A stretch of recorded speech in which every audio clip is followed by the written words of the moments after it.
I will like to remind everybody that every presentation has a 15 minutes limit, and the discussions will be at the end of this session.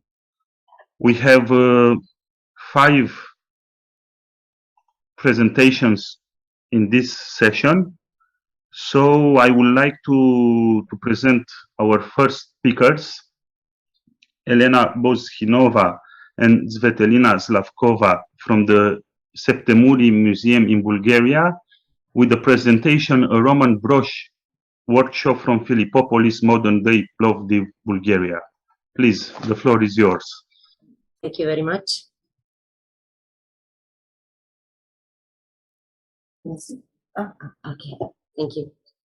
A Roman age workshop was excavated in the modern city of Plovdiv, Bulgaria, which is the ancient Philippopolis. It was studied during rescue excavations in 1910-1911. Some small parts of the site, including the area east of the workshop, are awaiting for a final stage of the excavations before the construction activities for the model building. This for sure will bring new data for the brooches production, but after 11 years of waiting, we decided it is time to present the already achieved results. The research team consisted of 2 people, who are also the authors of this report, namely me and Svetelina Slavkova. We both are not experts. It's not moving. It's a problem. We have another problem. Yes. Okay. Maybe Yes. I'll go like this. Yes. It's okay. Yes. Yes. Okay. We are both not experts in the field, and we would like to apologize for any mistakes we may have made in interpreting some of the discovered structures. But we are glad to present the situation to such an audience and hope that the results of our excavations will contribute to the study of the production of fibulae in antiquity. Philippopolis, located in the central part of the province of Thrace, was incorporated as an important part of the Roman Empire within the first half of per century, and after a short period it became the biggest city of the province. The site under consideration is situated in the lower part of the city. The area had been inhabited from the 4th century BC until nowadays, and with few periods of abandonment. The first desolation of this location is for about 2 centuries between the early Hellenistic and the Roman period, seen in 30 centimeters thick hiatus layer. The reoccupation of the terrain marks a new appearance of the settlement as a Roman city. 2 workshops, one for brooches and another for ironworking, were located on both sides of a street, which last reconstruction dates to the 4th century, but its first phase could be contemporary to the workshops. The earliest layer from the Roman period in the site includes a multi-story building.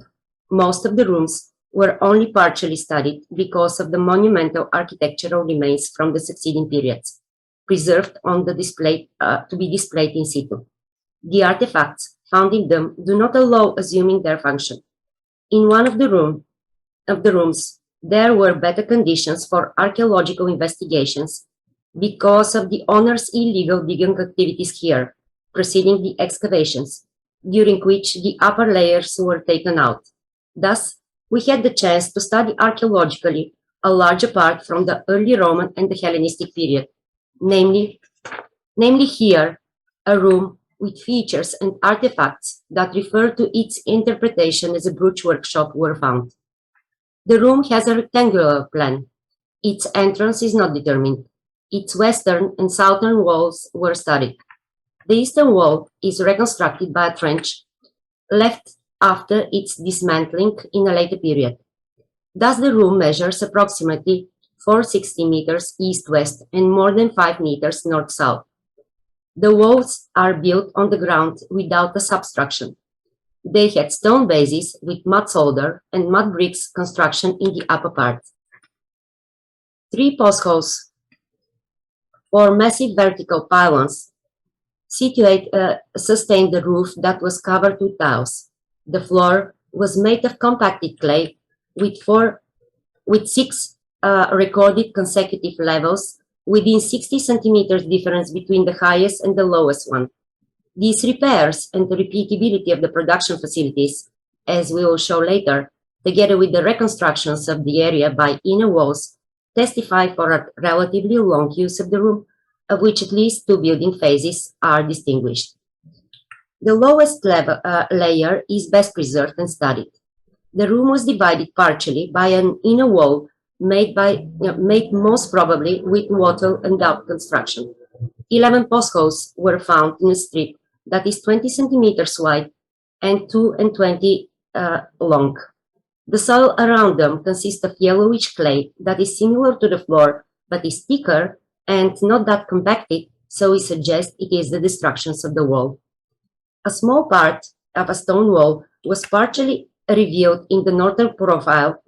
That is probably the northern wall of the room during this early phase, but it could also be another dividing wall, as in the later period the floor continues to the north. A number of production facilities were documented on the lowest floor level. Most of the features were situated in the western part of the room. In the northeastern part, a square plot was made on the floor by well-compacted clay. Its sides are 38 centimeters long. The angles are rounded and it has a slightly concave profile. Its surface is impregnated with bronze to a depth of 1 centimeter. A hole for a vertical strake is placed asymmetrically in its northern part. The hole has rounded outer edges and its sides are also impregnated with bronze in its upper part. Next to this plot is located another concave feature, deeper than the first one, that we will name a hearth. The rectangular bronze-working plot has a superposition to this feature that shows a sequence in their making, but in the last stage of their use, both facilities were operating simultaneously. The hearth has a round plan. Its borders are marked by burnt black strip. It is covered to the top with grayish ash. The missing of orange coloring of the soil below testifies the lack of intensive firing, which assumes the function of the feature for storing the hot embers or ash than as a real hearth. The assumption is also confirmed by the presence of a heating device on the other side of the bronze working plot. It is situated just to the northeast, but it is badly damaged and the exact type cannot be determined. Pieces of burnt plaster, some of which with coating, were found. The soil around had turned its color to orange. Judging from the number of found pieces, it must have been a small furnace, though no traces of post holes or any padding were found. Another feature, located southeast from the bronze working plot and the hearth, consists of 2 logs mounted in the floor, parallel and at a distance of 1 meter from each other. Both are split logs placed flat side up and at the floor level, with strakes driven vertically into them. An amorphous piece of iron found in one of them could be a connecting metal element. We interpret these features as the basis of a wooden table used for the production process, a worktop. A small pit is located east of this worktop and just to the south of the inner wall. In its center, a flat stone is mounted. It has a small square that seems to be artificially carved on its upper part. 2 other stones are placed vertically at the pit's side. The bottom of the pit is impregnated with bronze. A similar pit, again impregnated with bronze, was found just to the west of the worktop. Its opening is situated at a slightly lower level than the one with the stone and the other features, which could indicate it is one of the earliest studied features. A round hearth, very similar to the first one and full with coals, is situated in the most southwestern part. Opposite to the previously described pit, it is situated at a higher level. These 2 facilities, being located at different levels than the others, suggest they are asynchronous. Even more, the repetition of similar structures lead to such an assumption. The superposition of some features towards others prove their asynchronization. The features that refer to the second building phase are less in number and are not that well preserved. In the second phase, the room is again divided by an inner wall, but this one is situated in the opposite direction than the one from the first phase. The wall is reconstructed by a line of stones that starts from the southern wall and continues in northern direction, thus dividing the room into two parts again. The registered features are situated in the west part. A small furnace is located at 1 meter western from the inner wall. It has a round plan. Its borders are formed by vertically placed sherds of tiles and bricks. The firing had been concentrated in the center, judging from the heavily burned soil in a small area, which was probably concavely formed. The furnace was partially dug under the floor level. The area next to the inner wall is covered with a thick layer of temp clay leveled by horizontally placed pieces of bricks. A small, slightly concave feature colored with bronze is found over this platform. This area is fenced from the west by a row of vertically placed 4 pieces of bricks. Similar fencing is found in the southern part of the area at the same level, among a thick layer of yellow clay with no other features around. Another such line of sherds is found also in the southern part of the area, but in the layers between the 2 levels with facilities. This last one, together with a pit in the western part, indicate that the thick layer between these 2 levels is formed as a result of continuous occupation of the room, than as a single act of raising the level by an embankment layer. Also, referring to this second phase, is a thick layer with production residues. It is deposited in a large negative form in the floor in the southern part of the room, south of the dividing wall. Consecutive layers of waste and soil indicate a long process of its formation. The residues consist of pieces of clay mounds, melting pots, bronze melts, bronze ingots and sheet fragments, and bronze waste. More than 1,000 pieces of 2-parted clay mounds were found. Calculation based on the weight of the mound, which is 50 grams, related to the weight of all found fragments, about 13 kilograms and a half, determines approximately the number of the discarded mounds, about 270 pieces. Strongly profiled brooches with broad rectangular catch plate were casted in the mounds. Different variants are differentiated based on their dimensions, size of the catch plate, and number of dividing knobs of the bow. Some modes were used for casting 2 brooches together. We do not have evidence for production of modes at the site, but it could be done in the neighboring rooms or areas which were left unstudied. The fibulae were cast of bronze, proved by the metal rests in some of the modes. 4 detective items were found on the upper floor level. They belonged to 2 different variants. A whole exemplar was found in a neighboring context outside of the workshop, but it had been most probably produced here and had been in use. The fibulae found in Philippopolis have the following specifics. The bow has a triangular shape decorated with 1 or 2 dividing knobs, triangular or bow. The upper part of the bow is reduced and has 2 horizontal protrusions. The catch plate has a rectangular shape. The foot ends with 1 or 2 biconical knobs. The hook for the spring is cast in a mouth together with the brooch. Springs and pins were not found, so we have no data about their production. The fibulae belong to the derivative of Almgren 84 type. The production and distribution of this type are dated in the period from the late 1st till the end of the 2nd century. The distribution of the type prevails in the middle Danube area, but many items were also found in the lower Danube region. The production of Almgren 84 type is registered in Pannonia Dacia and Moesia Inferior. In Philippopolis, 5 fibulae of the type are kept in the depot of the Regional Archaeological Museum. Other 3, as far as we know, come from excavations in the city but are still unpublished.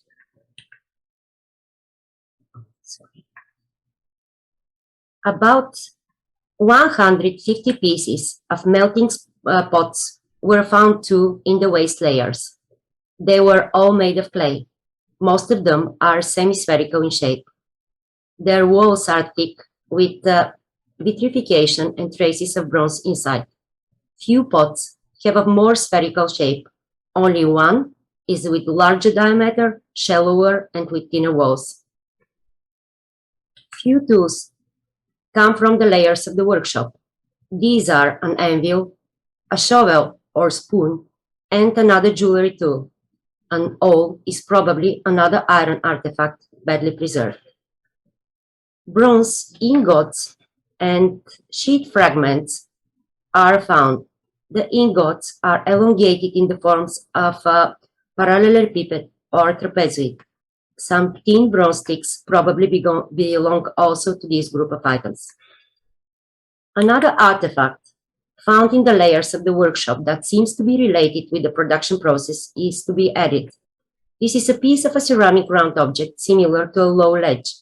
Its surface is heavily burned, which refers its function as a part of a firing process and was probably facilitating the work on melting the bronze.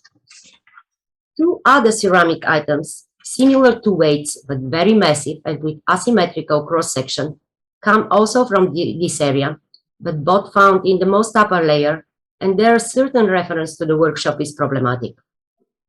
The pottery found in the layers of the workshop includes domestic vessels of types and are typical for the late 1st and 2nd century. Nearly all the sherds have traces of secondary burning. Two pieces of pitoy with stamps on the rim are to be mentioned. All the discussed artifacts, mainly the fibula and the pottery, indicate a broader date for the workshop, from the late 1st till the end of the 2nd century. The thickness of the workshop's layers is about 80 centimeters, which together with the repair of the floor, the reorganization of the area, and the reconstruction of the equipment refer to a relatively long period of the workshop's functioning, but still this period have to be precise to a shorter time within these 120 years. Two coins found on the upper floor levels are guidance in this direction. The one is an ass imitation of Augustus with a countermark made during the period 45-60 AD in the reign of Emperor Claudius. The coin with such countermarks were withdrawn from circulation during the reign of Emperor Vespasianus. Part of them that are better preserved, part of the coins that were better preserved were kept to be in use till the end of the 1st century and probably even in the beginning of the 2nd century. The second coin is a dupondius of Emperor Vespasianus, minted in 76 AD, as it has not been in circulation for a long period. These two coins, the stratigraphic position of the workshop, and the chronology of all the other artifacts allow us to date the workshop functioning in the last quarter of 1st century and the first decades of the 2nd. To complete the information about the fibulae production, in Philippopolis, another workshop detected by a fireplace and ceramic mouths is to be mentioned. It was studied in the central part of the city and dated to a later period, the 3rd, 4th century. As the situation remained unpublished, nothing more could be said about it. Thank you very much. Thank you also. Very nice presentation. I'm thinking that at the end we'll have a lot of things to discuss, or there will be questions. Philippopolis is a great city, and also Plovdiv in modern days is a very beautiful city. Up next, we will move to another beautiful city on the Danube shore, also in Bulgaria, and I would like to invite Varbin Varbanov and Svetlana Todorova to present some fibulae from the excavation from Sexaginta Prista in Ruse, Bulgaria.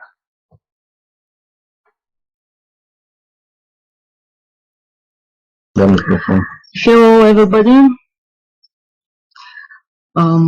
Share screen. Yeah. Share моето. Нали? Да. И не ми излиза. Така. Да. Ага, окей. I'm going to present you, as it's written, the fibulae from the excavations at Sexaginta Prista site. The modern city of Rusa is situated on the bank of the river Danube. The ancient fortress is located on the eminence of the northwest part of the city over the mouth of Rusinski Lom River. The hill was steep all over. In the 19th century, the town planning and infrastructure quickly developed. A public bath and a mosque were built on the area of the fortress. In the end of the 19th century, the building of the military club was erected over the destroyed mosque. At the beginning of the 20th century, a large-scale reconstruction of the river bank in the front of the hill was committed, which destroyed the ancient structures that existed there. In the 20th of the 20th century, during the reconstruction of the summer theater, some ancient structures were discovered but not documented or preserved. Felix Kanitz was the first to identify the modern Rusi with the Castellum Sexaginta Prista, based on the distance marks between the fortresses on the Roman road maps itinerary. The Scorpio brothers described the remains and published different finds. Here you can see some prints from different periods and the excavations, different periods of the excavations. They're conducted, as you can see here, in the 20th century, at the end of the 20th and the beginning of the 21st century. The excavations since 2005 give grounds for more precise chronology and new interpretations of different periods of habitation as follows. According to the first excavator of the fortress, Dimitar Stanchev, the earliest remains on the hill belong to a settlement dated to the 3rd till the 1st century BC. Up till now, the archaeologists researched 160 pits, 7 herds, and 2 kilns, related to the late Hellenistic time. No traces of dwellings are registered. All the structures are located in sectors B and D. Probably it was the same in sector A. A great amount of pottery shards and items made of plain stone, glass paste, and metal are found. The results are published in the series Sexaginta Prista, Volume 1. Lately, many sites of this kind having broad chronological limits located all over modern Bulgaria are investigated. Their interpretation is not synonymous, and the discussions over their functions and nature are still going on. Regardless of this interpretation of the late Hellenistic level, it is a sure fact that the multiple import products of different material and origin are a positive argument for the existence of an important trade settlement, emporium, on the mouth of the Rusinski Lom River. The question about the chronology of the site is more complicated. There are single finds from the Chalcolithic period, the early Iron Age, early Hellenistic period, but the items from the late Hellenistic time prevail. Up till now, the earliest pit is dated to the 3rd till 2nd century BC. Chronologically, the latest is a bronze brooch found over the upper part of pits 81 and 82. According to Gencheva, this is type 14A with the most active period of diffusion in the province of Moesia Inferior in the time of the Flavian dynasty. It was repeatedly stated that the last-in-time items found in the pits not always give the time of their filling up. Having in mind the comparatively small investigated area and the different time delay from the production of the items till they become part of the filling of the pits, we maintain the position that the complex functioned at least till Flavian time. Despite the lowered activity, it is possible that pits were dug and filled till the end of the 1st century, or even till the construction of the Temple of Apollo and the Thracian Rider at the beginning of the 2nd century. Here you can see different periods of excavations.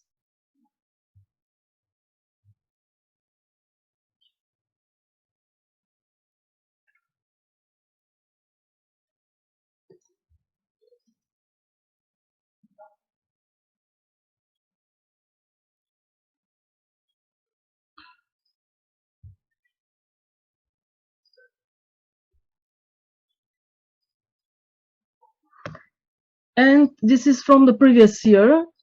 Here you can see the north fortress wall of the castellum, and here the east fortress wall of the castellum with a tower, and the headquarters here.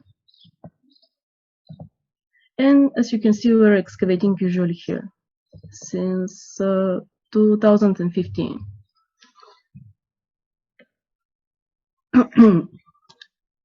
This is the Thracian pit sanctuary, different sectors.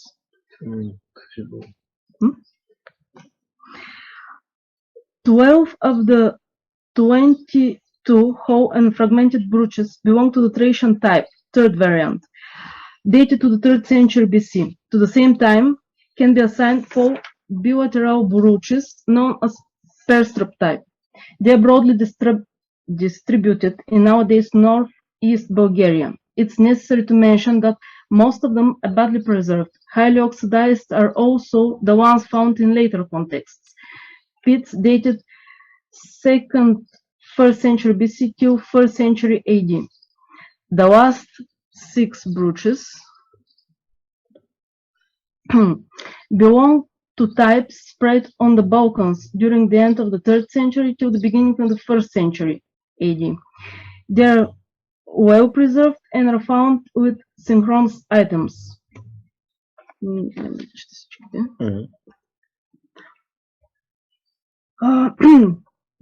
the Thracian pits are registered also 2 Roman brooches, one turned down and one type, Augenfibeln. They date the end of the functioning time of the late Hellenistic site, last quarter of the 1st century AD. Some of the late brooches are not typical for nowadays Bulgaria lands, but for the area of West and Central Europe. This is an indirect confirmation for the importance of the Thracian settlement here as a trade center. The long down brooch was found in pit 32, which was sealed by the floor level of the temple of Apollo. A lot of items were registered inside. Fragments of millstone, rivet, and on mirror, animal bones, 1 flint, great amount of pottery made by hand and on wheel, and 14 fragments formed as tokens. The pit is dated to the 1st century and the brooch in the 2nd half of the 1st century AD. It is typical for Britain and Gauls provinces, so economical relations or foreign presence can be supposed.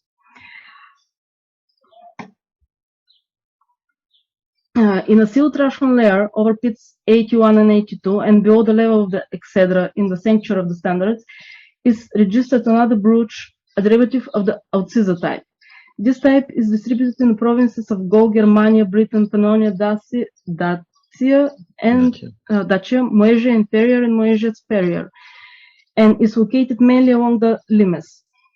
The finds on the Balkans are supposed to be an import dated from the 20th till the 60s, 80s of the 1st century. This brooch determines the upper limit of the presence of population connected with the activity of the sanctuary.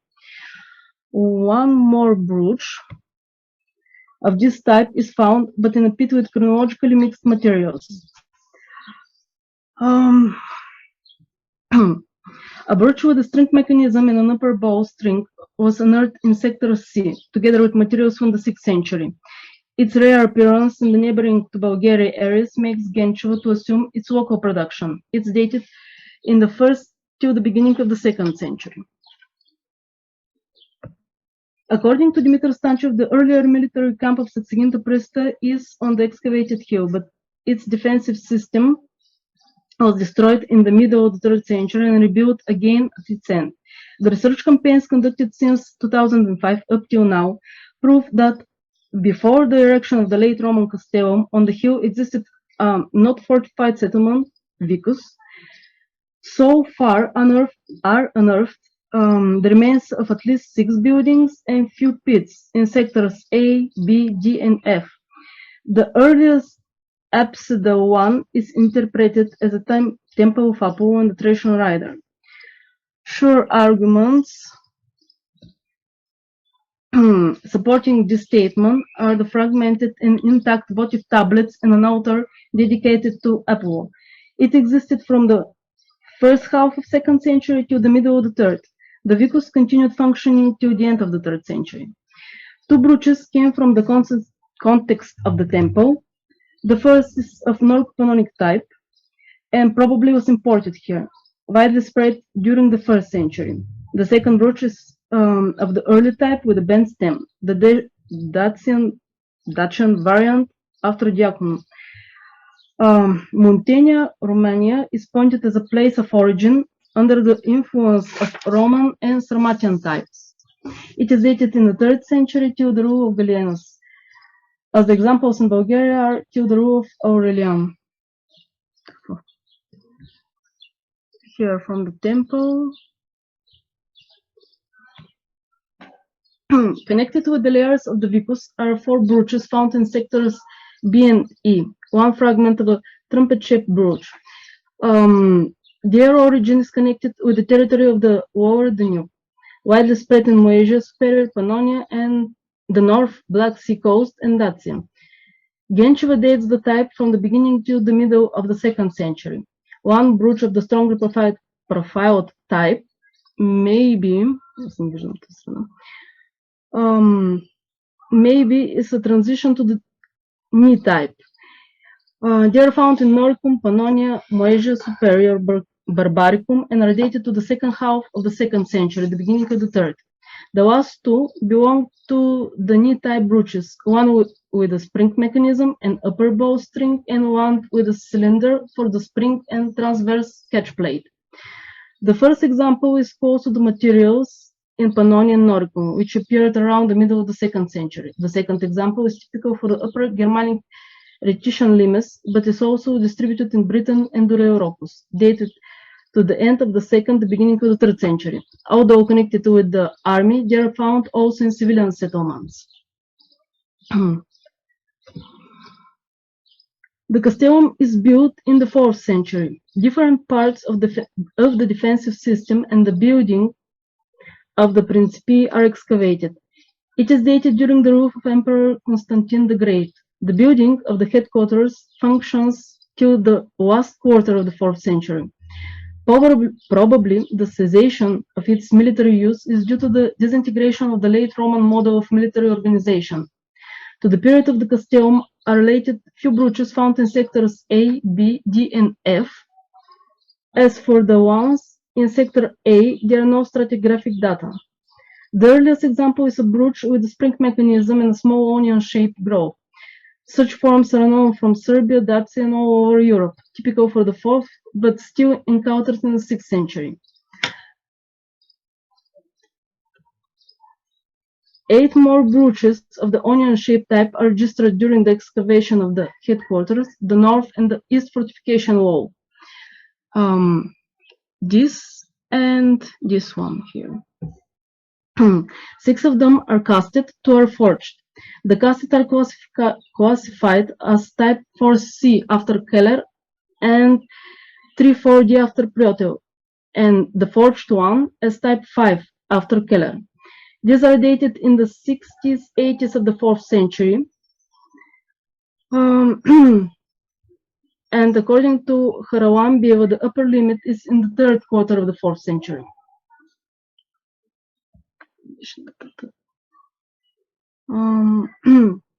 Related to the late antique time are excavated few domestic pits and parts of few buildings. During this period, the residential buildings are located mainly along the fortress wall.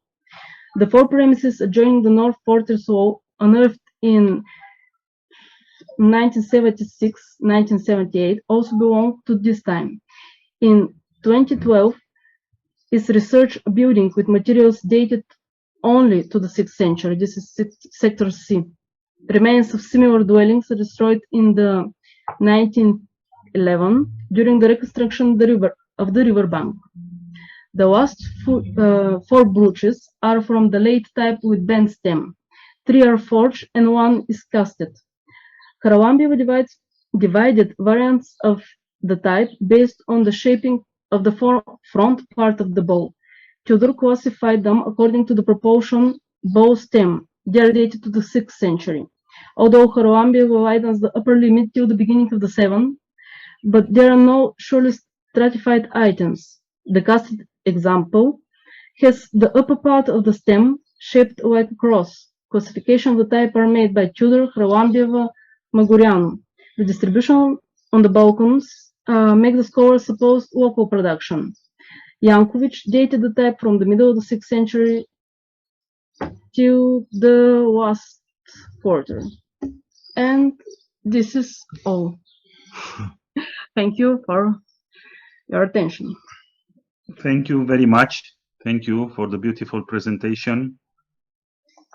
And of course that the Sexaginta site is complex as all the sites in the Museum provinces. And very nice, yes. The discussions will be at the end, of course. I wanted to ask you something, but okay, let's go to our next presentation, which is our colleague from the National Archaeological Institute within the museum from Sofia, Bulgaria, Kaloyan Veselinov. The Roman fibulae in the collection of the National Archaeological Institute with museum at the Bulgarian Academy of Science.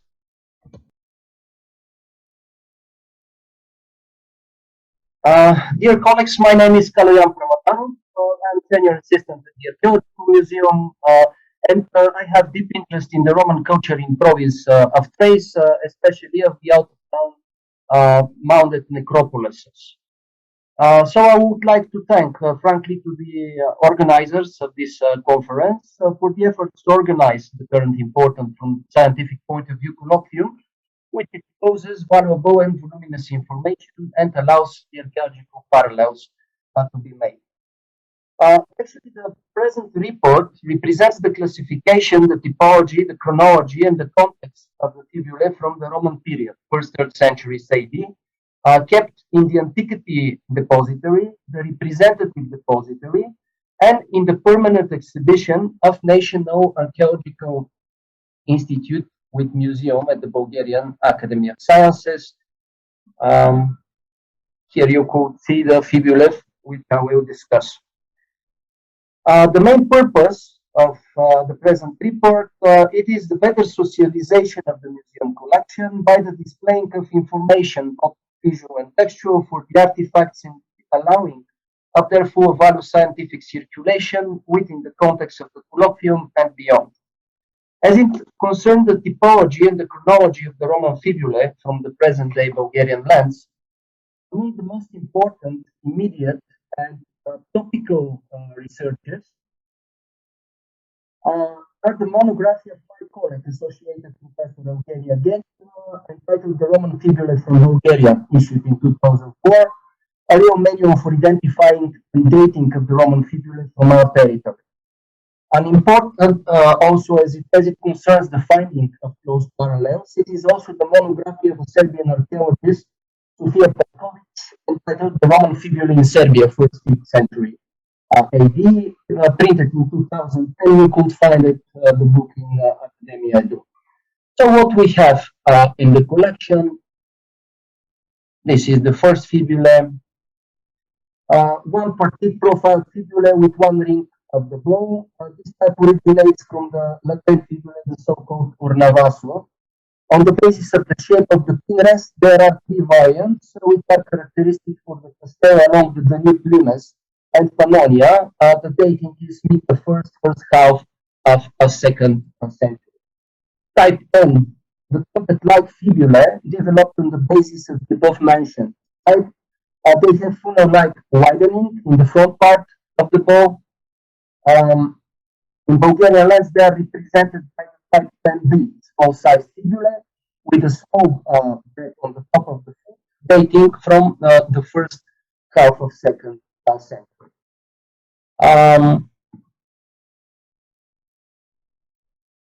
The type 11, this is the first local type of profile anchor-like fibulae, characteristic for the Balkan provinces of the Roman Empire, especially for Sofia region and northern Bulgaria. Eugenia Gencheva associated it with the female North-Pannonian dress and mentioned that in some cases, between 1 and 5 fibulae from the considered type were used in combination with decorative chains as elements for chest adornment. The type 11A, which we are seeing on the presentation, is with a short support, a short throttle. This type of fibulae are common for Pannonia, Dalmatia, and Upper Asia, and dates to the last quarter of first, second century. Here we are seeing very typical examples for the so-called Autisa type fibulae with hinge mechanism, which are connected with the settling of the Roman army along the Limes within the period of the 1st century BC, 2nd century AD. This fibulae from the right side, it is a little bit unusual. It was found in Baikal, as you could see. On the top of the front plate, there is a hook for attaching of a chain. Probably we have a compound adornment. The fibulae from the type number 14 are the so-called fibulae with profile bow, which are actually further development of the fibulae Autisa type, coming for the military and the civilian settlements, as well as for the sanctuaries. Typical for variant 14A, dating to the second half of 1st century, is the fluted bow. And the variant 40B, dating to the second quarter of 1st, 2nd century AD, are with transverse profiling and additional plate on the bow. We are seeing it here in the front. Type 15, fibulae. So this type unites the vocal fibulae with hinge mechanism, a sort of further development of the fibulae type Autisa. Type 15A is with big dimensions, usually this fibula around 10 centimeters in length. It is characteristic for the lands north from the old Balkan range, dating second half of 2nd, beginning of 3rd century. Type 15B that we could see in the next slide. Type 15B fibulae are with small size. They have reduced plate above the hinge mechanism. There is no separation between the bow and the plate of the hinge mechanism. They are dating from 2nd, 3rd century. Also, a variant of this type is the so-called type 15C, according to Eugenia Gentila. These fibulae have decaying height in rest and arch window.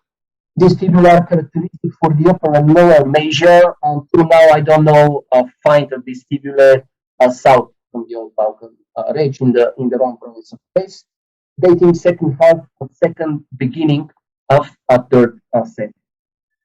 So somewhere around mid of 2nd century, developed various types and variants of small-sized fibulae with high narrow pin, rest, and square shape of the body, probably related with some changes in the clothing fashion. In Bulgarian archaeological literature, they are also known as knee-like fibulae and associated with heavy woolen clothes of the Roman soldier. The type 16, the knee-like fibulae with spring mechanism that we are seeing on the slide, are characteristic again for the region of the Danube Limes. The type 16C fibulae are rare. They have cylinder for the spring and longitudinal pin rest.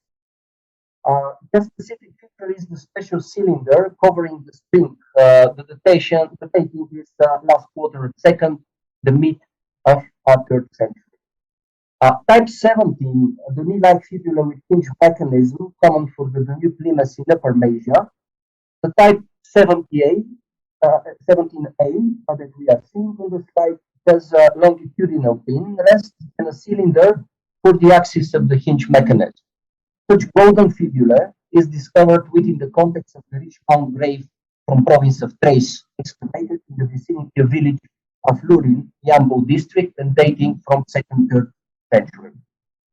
As an influence from Barbaricum,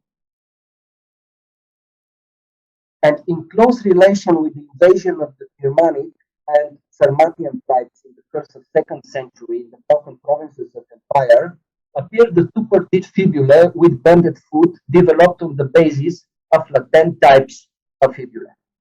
Type 19 are represented by two-parted fibulae with banded foot. The variant that we are seeing on the slide, it is 19C.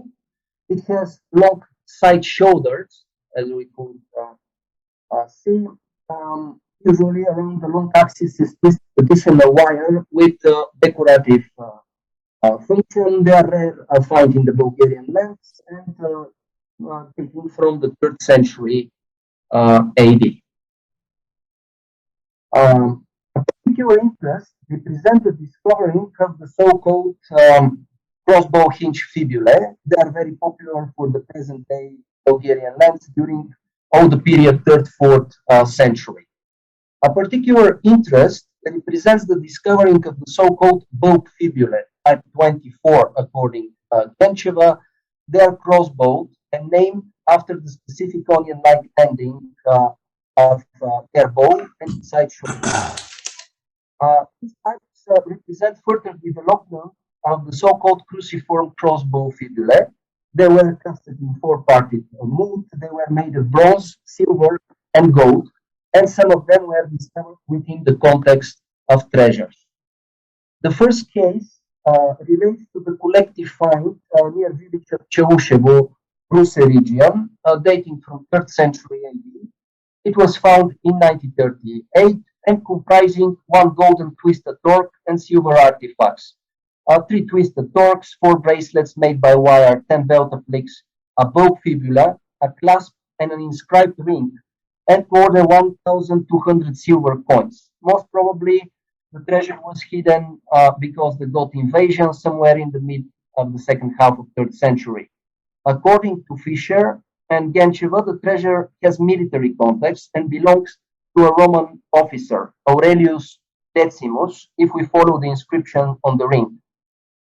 Part of the objects, the torques and the bracelets, could be interpreted as dona militaria, military insignia of honor received for merits or true service in the Roman army. An interpretation which is supported by the presence of belt appliques for leather armor, and the applique for tubaltea, hanging bands for attaching the swords. The gilded silver fibulae, which we are seeing on the presentation from the right side, belongs to the type 24A. It is a sort of intermediate type between the crossbow and the bow fibulae. As I said, they are dating from the 3rd century AD.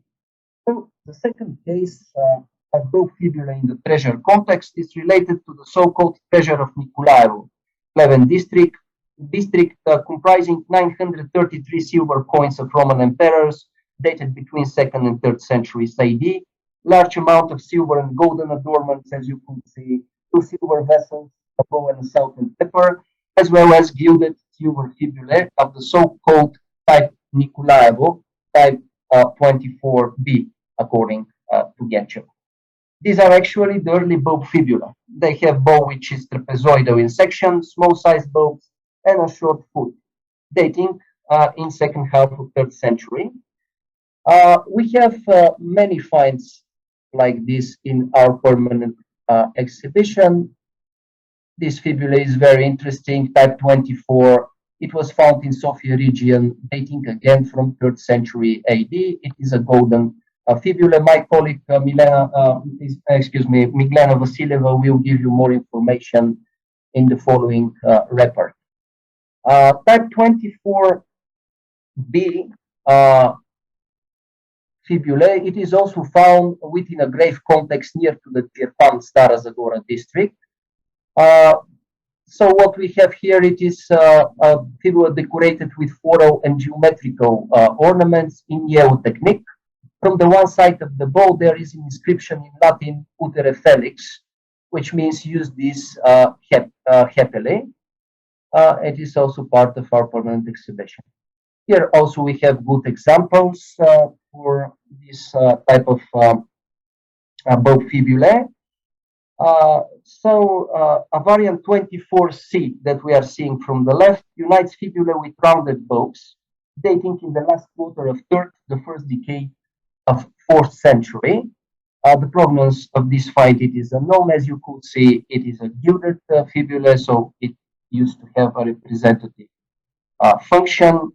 And also, the type 24D that we are seeing from the right has faceted bulbs.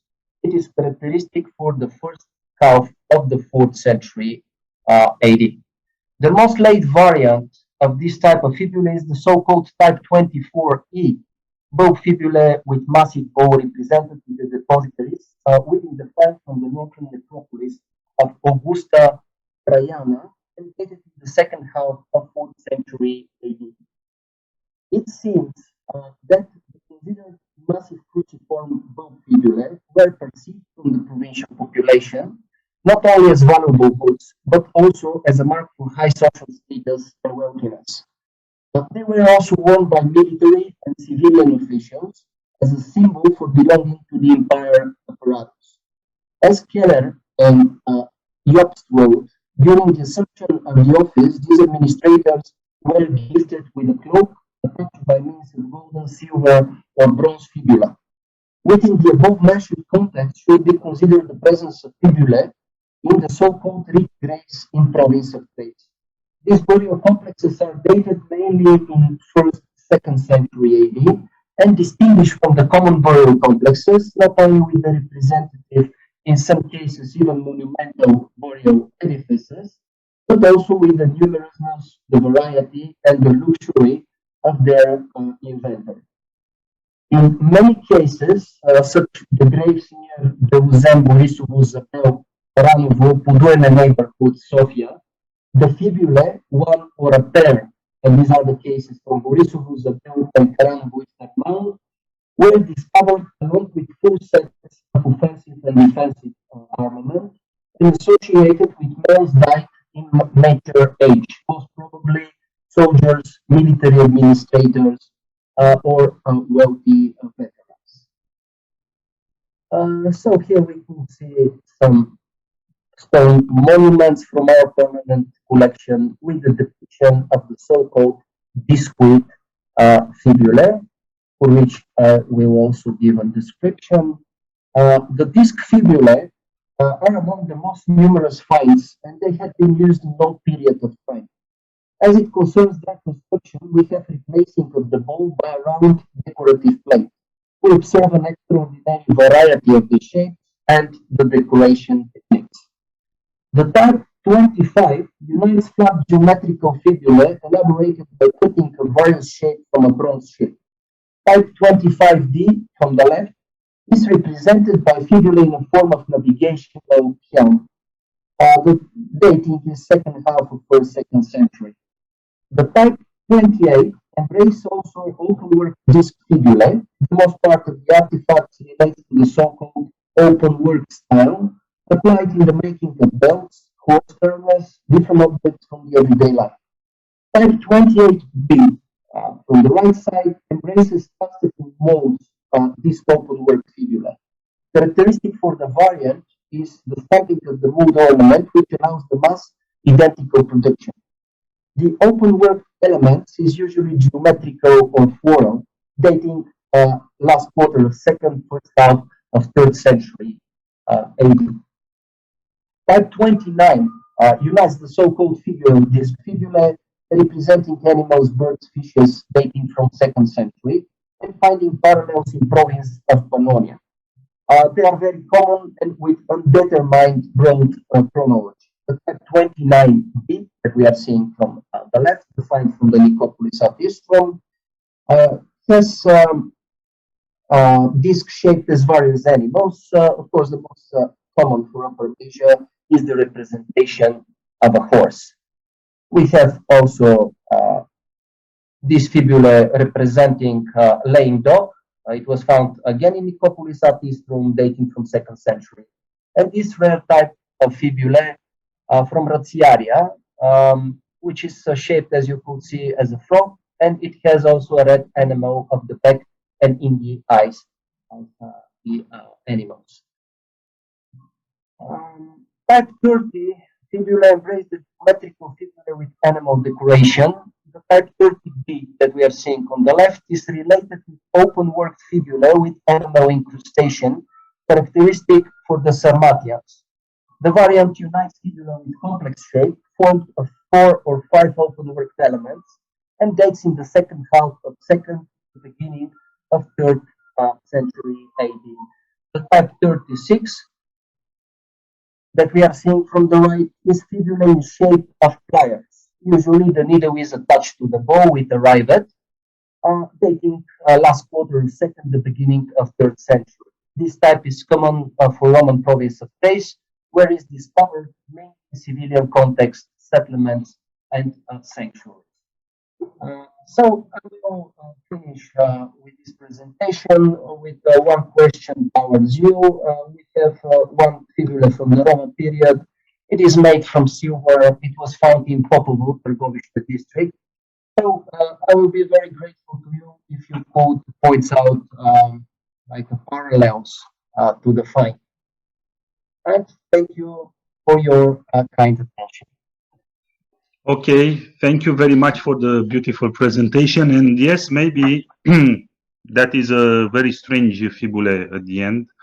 And of course that the collection of the Archaeological Museum Institute in Sofia is very beautiful. And for the one who is studying metal objects, it's a delight to visit them every time. Every time for me, when I go there, it's a delight to see the museum. And yes, we will keep the discussion until the end. And at the end, and now I would like to invite our next speaker, which will be from the Yalta State Historical and Literary Museum, Natalia Novichenkova. And she will present the fibulae of the late Hellenistic and Roman period from the sanctuary of Hurzuvskoye Sedlo in the Crimea, in south of Crimea. Please.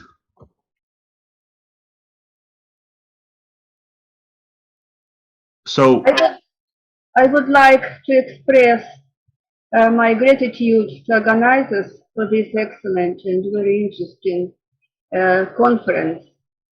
And my congratulations to Dr. Maurizio Buora with his anniversary. The paper is devoted to a study of fibula of late Hellenistic and Roman periods from the excavations of the barbarian sanctuary near the path Hurzuvskoye Sedlo. Just a second. On the main ridge of the Crimean Mountains by archaeological expedition of Yalta Historical and Literary Museum, we excavated this site together with Viktor Novichenkov. The 80 brooches and their fragments dating back to the 2nd century BC, 3rd century AD were found among the votive offerings of the sanctuary. Just a second. Can you please share the paper because we are not seeing it? Do you see my paper or not? Now put yes. Perfect. Perfect. Okay. Okay. Okay. Perfect. You can start, please. The sanctuary was excavated by expedition of Yalta Historical and Literary Museum. It belonged to local barbarian population.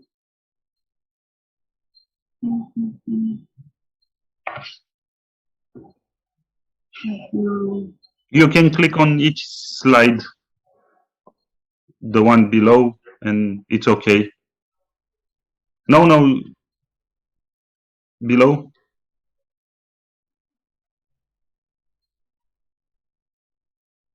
Just click on the map where is the Crimea and it will change. Yes, and then you can click like that. The sanctuary belonged to local barbarian population of the mountain Crimea, the Tauri, and later to Skytha Tauri. Pliny the Elder mentioned the Skytha Tauri who occupied the range, the main ridge of the Crimean mountain. The site wasn't robbed or destroyed in antiquity. They were found more than 5,000 different individual finds, besides many fragments of bones, sacrificial bones, of sacrificial animals and fragments of pottery, of glass vessels. The site wasn't robbed or destroyed in antiquity. The remoteness of the sanctuary protected it against plundering. The collection, besides some numerous pieces of pottery, have very valuable materials. The material displays strong influences from the spiritual cultures of Greeks and late Scythians and reveals just how powerful the political impact of the Bosporan kingdom and Rome was alive in and around the sanctuary. Among the abundant impacts found there,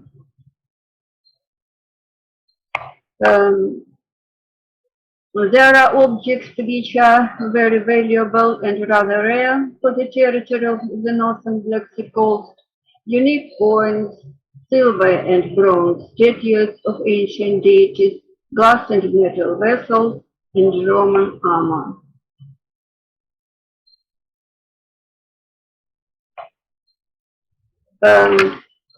Seven of fibulae represent Latin type. They belong to the 1st century, to the late 2nd century BC, such as the Neapolitan one. These fibulas are meeting in the sites of late Scythians, the territory of Crimea. Iron fibula you see there, with age turns green, outer stream is the transition option between of Latin types and early bow type, 2nd century BC. There are also pre-Roman, semi-Roman military fibulae. The back of one of these fibula is decorated with engraved ornaments, 2nd century BC.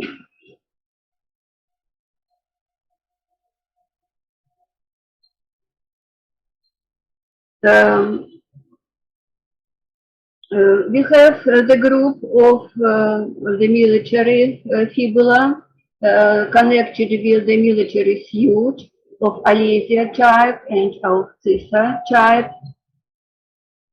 So we found there the strongly profiled fibula.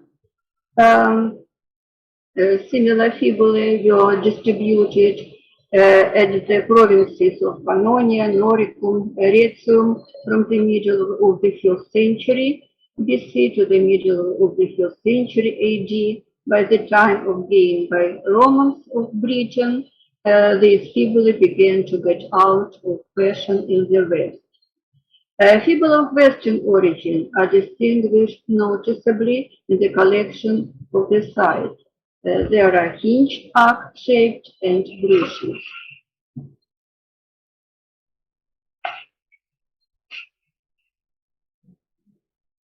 The fibula group of Western origin includes 17 items of early Roman ones that were used in the military use. The group of fibula of type Alesia consists of 6 specimens made from bronze, iron, and gold.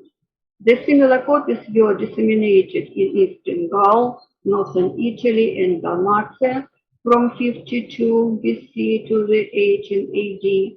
About the design and style, the type of Alesia is close to the type of Alcisa that appears later. The gold fibula with the garnet inset and iron pin is demonstrated there. You see in the middle of the picture the iron fibula with a triangular band, a bow, and a weakly highlighted button. at the end of the receiver. It is the transition between alesia and abscissa. Some fibula of abscissa types are demonstrated there. All of them are without inscriptions. One of the fibula was found in the sacrificial pit, which is in this corner, in the sacrificial pit number 133. In the set with a fragment of iron male Lorica hamata, the denarius of Augustus and of denarius of Tiberius. Similar clefts are known mainly in Gaul, northern Italy, found in Greece, Asia Minor, Pantikapeum, and are dated to 20th BC, the frontier of AD. Two abscissa types of fibula represent the classical version belong to the first half of the 1st century AD. The analogies are widespread in the camps located along the Roman limits. The cities of northern Black Sea region received significant quantities from the Rhine Gallic centers in the first half of the 1st century AD. Brushes.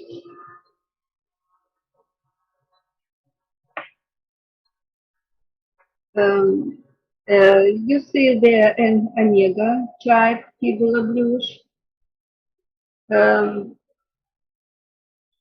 These fibula were found in the locations of Roman military camps in Britain, Oxton, Nottinghamshire. They were distributed in Spain, Scandinavia, in the centers of Latin culture. 6-inch plate brushes there are demonstrated too, of rhombic and of round form of the time of Tiberius, Claudius. Very interesting is the zoomorphic fibula brush in the shape of a dolphin. It is similar to representations at the handles in bronze vessels, 1st century BC, 1st century AD.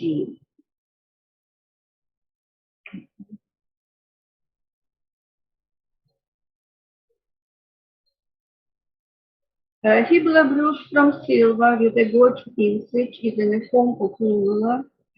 It was originated from one jewelry set with a ring.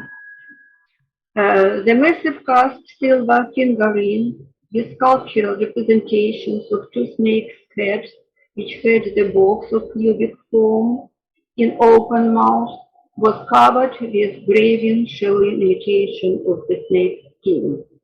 The box with the same gold symbol in the form of lunula, made in the same style, was originated from one jewelry workshop. The ring was found at the sacrificial pit number 173 in the vaulted complex with the Bosphorian coin of Kipiperia and Mithridates VIII in the sacred center of ritual complex for burning sacrifices. The finds can be dated by 30 40 years AD.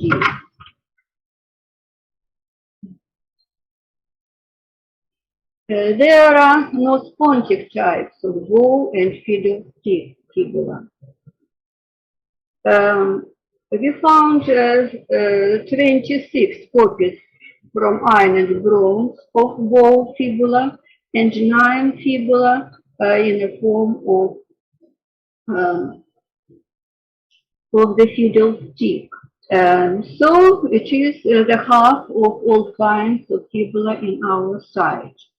Later variants of the non-spontic types of bow and fiddlestick fibula were not widely used at the site, being an additional evidence of the reduction in the activity of the sanctuary in the 2nd century AD. The latest date from fibula found in the sanctuary has one non-spongic iron fibula of Inkerman type. It has length 9 centimeters, and it is dated to the second half of the 2nd century to the first half of the 3rd century AD. The collection of fibula from the century near Gurdulskaya Sedlo Pass is dated to the 2nd century BC to the 2nd century AD. Half of the finds are represented by imported specimens and the other by local produce in the region of northern Black Sea. The main part of fibulae was donated in the second half of the 1st century BC, first half of the 3rd century AD, when the sanctuary experienced the fading. The group of Roman fibulae is dating by late Republican and early Principate period, and it is connected with the Roman military equipment. The group, very large group of the offensive weapons of different suit was found, different buckles were found. We estimated 5 groups of Roman military equipment, beginning from the period of Mithridates the sixth, and finishing by the period of Roman military presence in our sanctuary. There you see the reconstruction of the shield sputum of the beginning of the 1st century BC. There was found the tail of signum of the same time. Some group belongs to the Roman actions during the period of the Julius Caesar, and most large group belongs to the reign of the Augustus. There you see only some finds belonging to this group. These finds confirm the supposition about Roman military actions in Taurica. This connection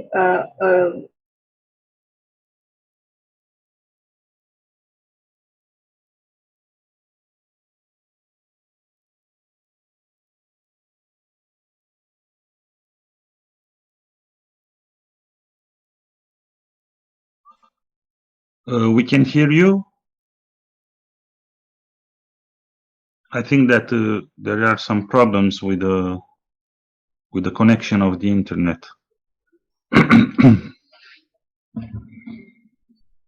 Unfortunately, here at the end.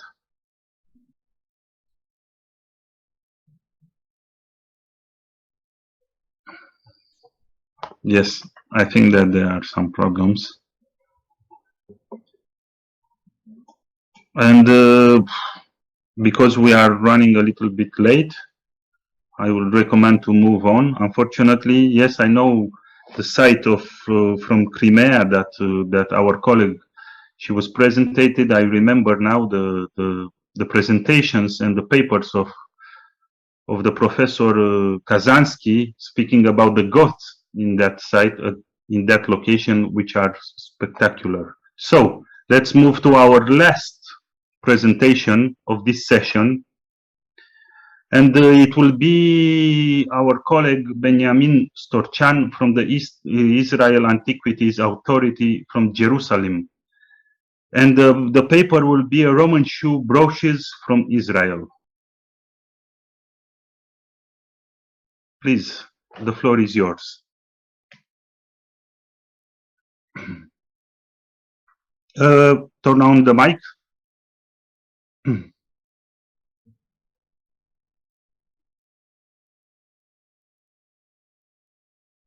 Can you hear me now? Yes, perfect. Please. And you can see the presentation? Yes, yes, yes. Great. I'm honored to be here. Thank you very much to all the colleagues who stayed. I know we're running out of time for this session. So I will try to go as fast. Unlike many of the presentations, I'm not going to present many brooches, but a single brooch. But it is quite interesting, as you'll see.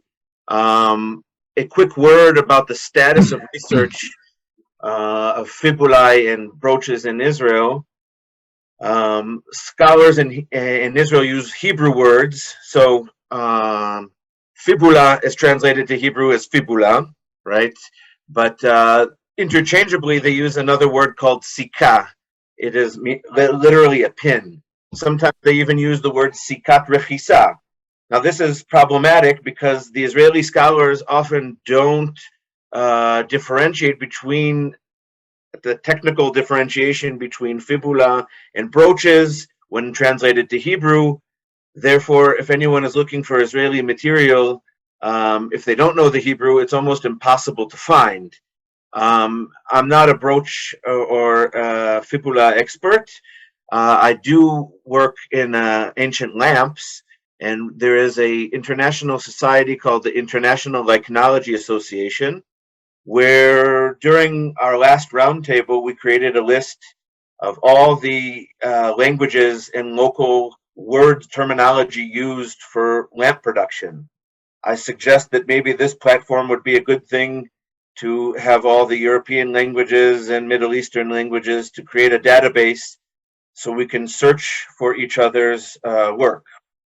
Now, to give you how many brooches do we have in Israel? I did a little bit of, as an employee for the Israel Antiquities Authority, I can tell you that the National Treasures Department lists 599 artifacts as fibula, and these fibula date from the Middle Bronze, late Bronze, Iron, Persian, Hellenistic, Roman, and Byzantine periods, all made out of iron, silver, gold, without differentiation, and the majority of the material has never been published.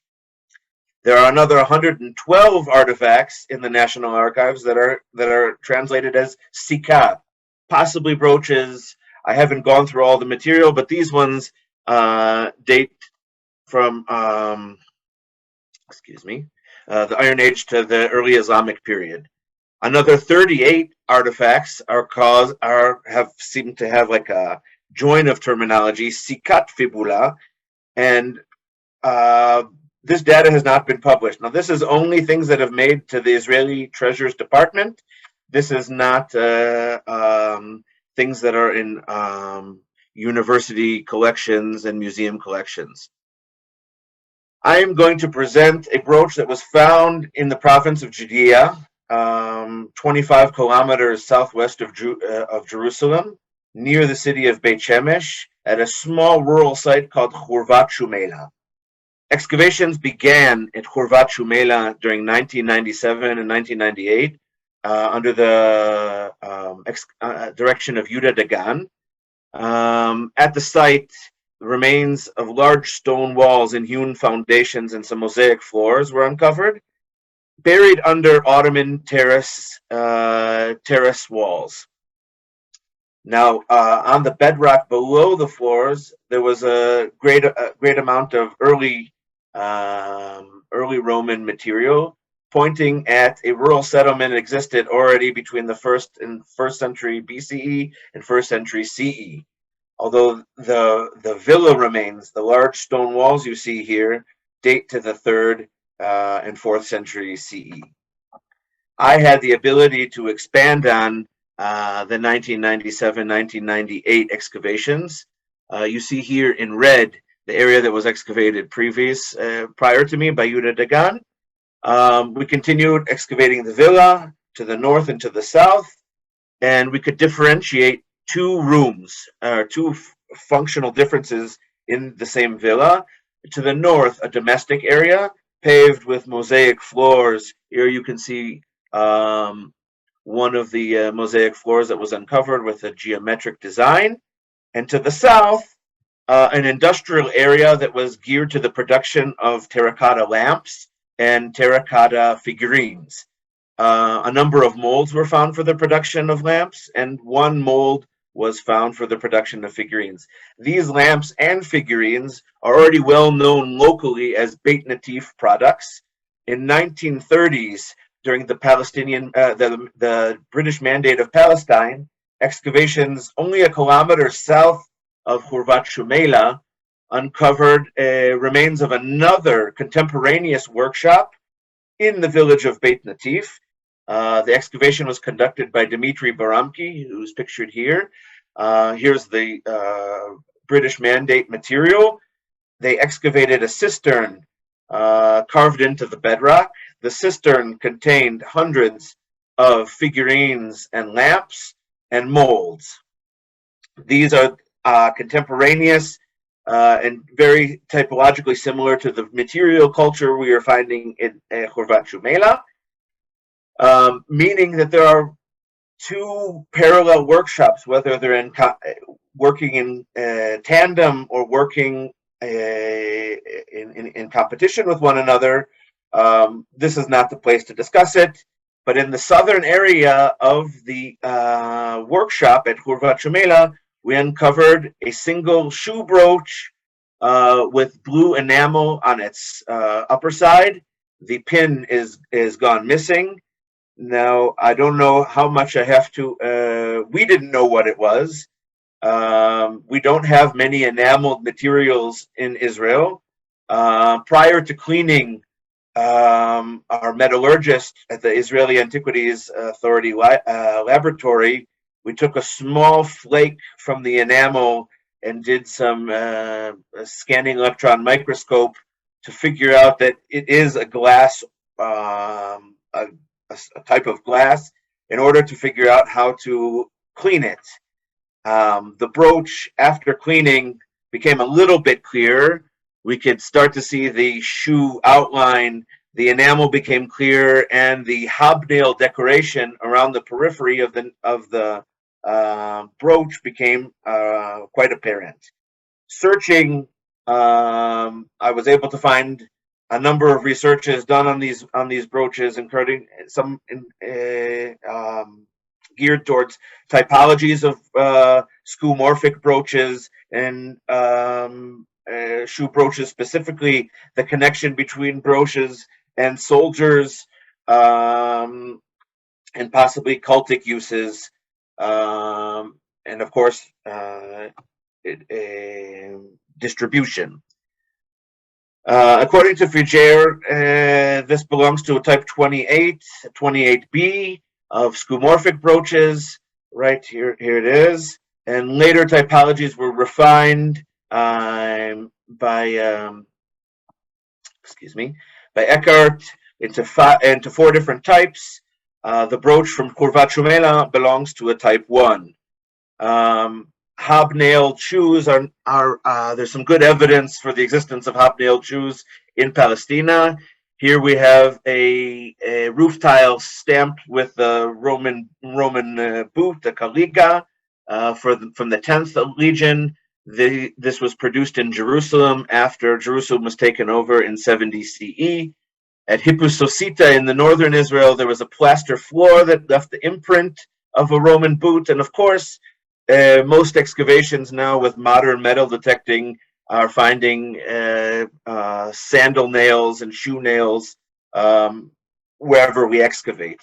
So this is quite common. These sandaled shoes are also mentioned in rabbinic, Jewish rabbinic writings, where these shoes cannot be worn on the Sabbath because of an instance where crowding was gathered and people started to step on one another, and there was a whole crowd got injured by these nails on the Sabbath. In order to talk about the distribution and why the shoe brooch in Israel is quite unique, and I think this is the biggest benefit to presenting this brooch to this audience. The normal distribution is in the Gaul and provinces of Gaul along the Rhone River, Germany, France, southern Britain. I was quite astounded to find that this is actually a very common brooch, because in the Middle East, no one had ever seen anything like it, at least to this day. We do know of a few wheel brooches, 2 wheel brooches that were found in Israel, both coming out of military context. But the only enameled objects that I could find in our catalogs are seal boxes. These seal even though the context that I found the brooch in is 3rd, 4th century, these shoe brooches can even date mostly to the 2nd century. So how did a shoe brooch get to the Middle East? Here we see a figurine that was produced in the Beit Natif workshops. You can, if you remember the figurines that I showed you, obviously brooch wearing is part of the fashion attire that was common in the region. They are depicting them on their figurines. I would like to suggest that there is a connection between this brooch and military, if not legionary or veteran soldiers who had settled in the region in the 2nd, 3rd century, and maybe set up workshop in to produce these terracotta products. To the south, about 5 kilometers, there's the site of Beit Guvrin, which in 200 AD, CE became a polis, Eleutheropolis, and right to the north of it, new excavations have shown that there was a legionary encampment. This is a picture of the amphitheater that was erected at the site of Beit Guvrin, Eleutheropolis, and below one of the cavea, the vaults, there was a sakelum that was uncovered. And inside the sakelum, there were 300 Beit Natif lamps that were made in the 2 workshops. Obviously, this amphitheater was a major user of the Beit Natif lamps. Maybe there was some kind of military connection between the lamp production and selling at the amphitheater. Of course, this connection is further illuminated by the iconography we can see on the lamps. Here we have some gladiator depictions of humans fighting each other, humans fighting cheetahs, and to the right we have a shield, a scudum, with a raised arm, with armbands. So I'd like to thank you all for your time. Here's the abridged bibliography which I presented.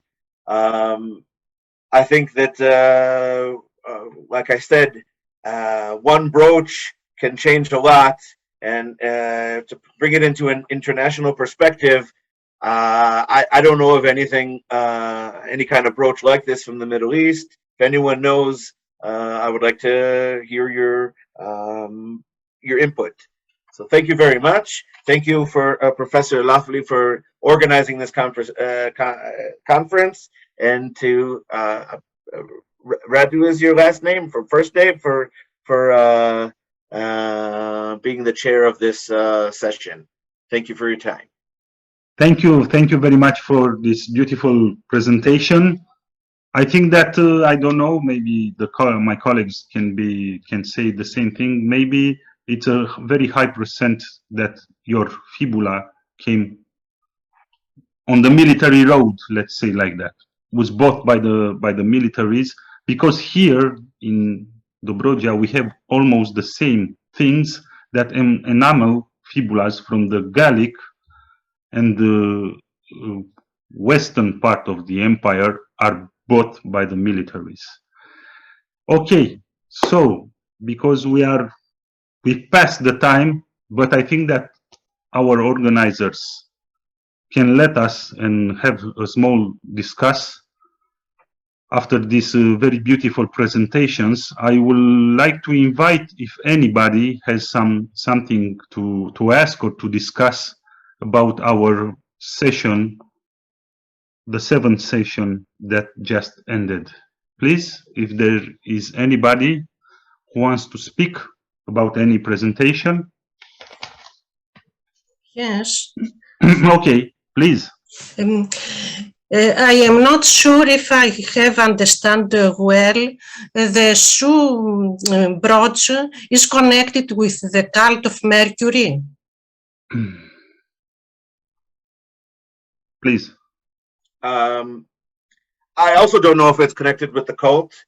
There was a paper that was written by Alexandra Kroom, I think, who possibly made the suggestion that the foot being connected with travelers and soldiers. I also don't know if that's necessarily part of the cultic or just something stylistic. It's very foreign to the external to the local Judean iconography that we see. I could bring that up to the discussion here. Could this be a cultic symbol or a fashion statement? It has a special meaning, or is only decorative? Maybe both.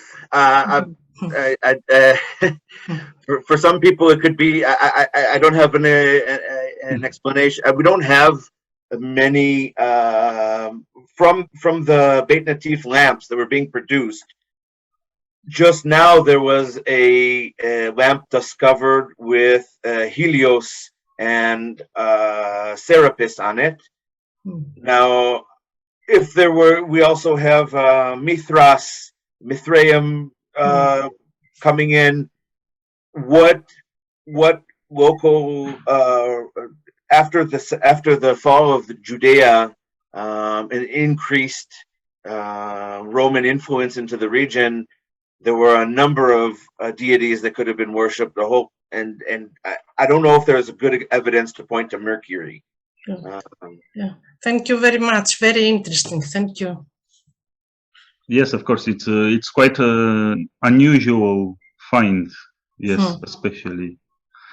Okay, there are other questions or remarks or discussions that you want to speak about our presentations?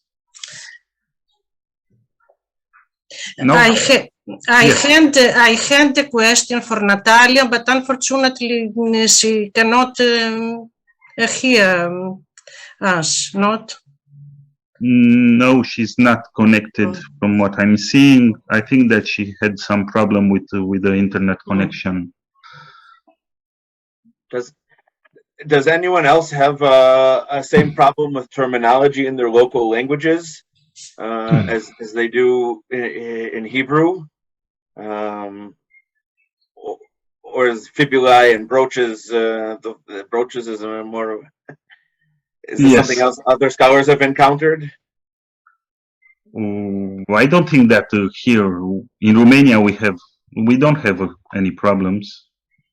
No, it's the same. We don't have another word for fibula or brooches. Yes. Okay, Professor Kocic. I want to speak a little about the communication of our Bulgarian colleagues, Elena Boskinova and Slavkova. I had the chance to dig a fibula workshop in Cluj-Napoca, so it's very identical. The objects, the place, the distance between the place to make also. And I want to ask Elena, why you dated chronologically also this brooch workshop in the second half of not only in the first century. You give also as an explication it could be the beginning of the 2nd century, because the type of brooch after me is of first century.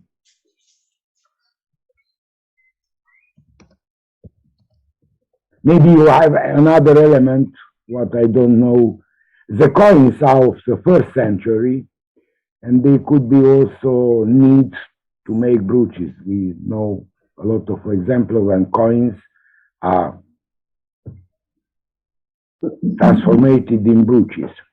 Well, probably it is absolutely dated to the 1st century, the last decades of 1st century. The last decades, the last quarter, Well, when we asked for opinion about the date of the brooches to specialists, they were usually dated them to a later period.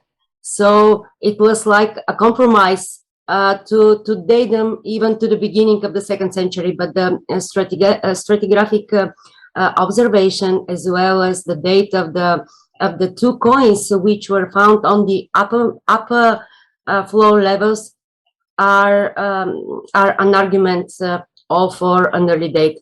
It was like just we were afraid to date clearly in the last decades of only of 1st century. So thank you for encouraging us with this early date. No, it's your big excavation and all how you have resolved these problems. It's excellent. It's chronological, how you say. We have this specialist in brooches to give, how I say yesterday also, too large chronology. Brooches are some objects who have a period. Okay, they could be found in level of the 3rd century, but a life of a brooches is not 200 years. It have a period of mode. 80, maybe 100, if you make the whole typology. The brooches are not so large objects for dating. So they are have a period of 80, maybe 100 years. So in your case, it's okay. It's 1st century, how you have explained us. Congratulations again about this. And we hope to have published very quickly, because it's one of the greatest workshops from the Roman Empire. I know only 2 or 3 with such large category of objects and molds. You have made more than 1,000 molds. It's very much. If you know my book, never you have 2 or 3 places in the Roman world where we have more than 20 molds. So here we have 1,000 molds. Okay. Well, these are pieces, more than 1,000 pieces, but like the whole pieces of the mouths are, as we calculated, between 250, maybe 300, about 300 pieces of the. So also it's a very big workshop, and it's very important also for the chronology of brooches. And again, congratulations. Thank you very much. Okay, so there are any more questions or any more remarks? Anybody wants to speak about it? Or the presentations were very clear? Is it so? I think that from what I'm seeing in the program, that we are a little bit late, 15 minutes late, that there is a lunch break until 12 and 30 minutes.